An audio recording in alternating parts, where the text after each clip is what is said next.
अस्सलामुअलैकुम मुअज़्ज़ज़ सामीन। उम्मीद करता हूँ कि आप सब जहाँ कहीं भी होंगे, खैर से होंगे।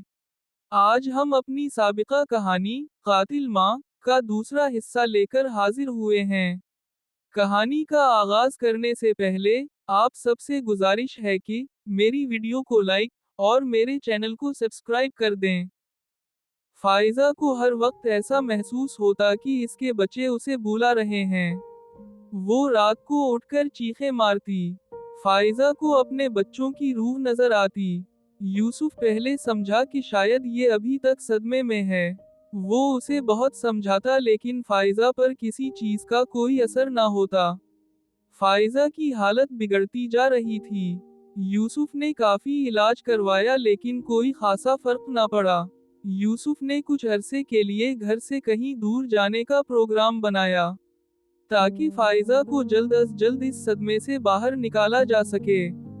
लेकिन फाइज़ा की सेहत पर कोई असर न आया। एक रोज फाइज़ा गहरी सोच में गुम थी। यूसुफ काफी देर से उसे नॉर्मल करने की कोशिश कर रहा था। अचानक वो पूछने लगी, क्या तुम अपने बेटों से बहुत प्यार करते थे? हाँ, मैं अपने बच्चों से बहुत प्यार करता हूँ, मगर तुम ये क्यों पूछ रही हो? अगर तुम्हें पता चले कि तुम्हारे बच्चों को किसी ने कत्ल किया है तो तुम क्या करोगे? मैं एक मिनट भी नहीं सोचूंगा और वैसे ही इसका कत्ल करूंगा जैसे उसने मेरे बच्चों का किया। इस दिन के बाद फाइज़ा मजीद जहनी दबाव का शिकार हो गई। वो अपने बेटों को याद करते हुए ऐसी बातें करती, जिनसे यूसुफ के दिल में शक पैदा होने लगा। एक दिन यूसुफ जल्दी घर आ गया। फाइज़ा एक ऊंचे मकाम पर बैठी इधर उधर देख रही थी, कि अचानक इसकी नज़र इशा और फजर पर पड़ी, जो अपने बाप के साथ खेलने में मसरूफ थीं। ये देखकर फाइज़ा को खुशी महसूस हुई। साथ ही साथ उसे अपने बेटों की शदीद कमी भी महसूस हुई। इसे अपना दिमाग फटता हुआ महसूस होने लगा। इसका सांस बंद होने लगा। यूसुफ की नज़र अचानक फाइज़ा पर पड़ी। इसकी बिगड़ती हालत देखकर यूसुफ उसकी तरफ लपका, लेकिन फाइज़ा के अल्फाज ने इसके कदम रोक दिए। मैंने अपने बच्चों को मार डाला, कत्ल कर दिया मैंने अपने बेटों को।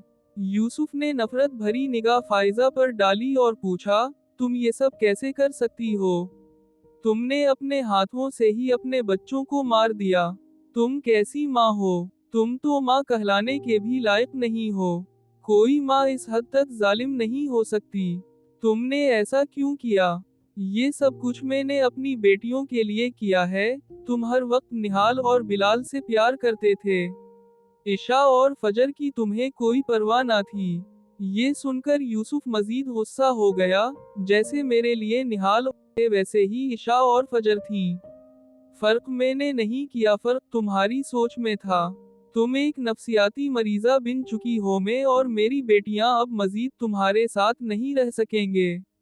आज तुमने अपने बेटों को अपनी बेटियों के लिए मार दिया है, कल तुम अपनी बेटियों को किसी और के लिए मार दोगी। मैं फजर और इशा को लेकर हमेशा हमेशा के लिए तुम्हारी जिंदगी से दूर चला जाऊंगा और अब तुम्हारी सजा का फैसला अदालत करेगी। वो फाइज़ा को रोती चीखती छोड़कर बच्चियों के पास चला गया।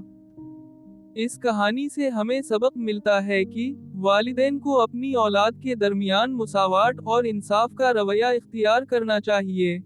बेटों और बेटियों के दरमियान तफरीक न सिर्फ बच्चों की नफ्सियात पर गहरे असरात डालती है, बल्कि घर के माहौल को भी खराब कर सकती है। मोहब्बत और तवज्जो का तवाजुन हर बच्चे का हक है, और उसमें कोताही रिश्तों को खराब कर सकती है, जो कभी कभी नाकाबिल तलाफी नुकसान का सबब बन सकती है।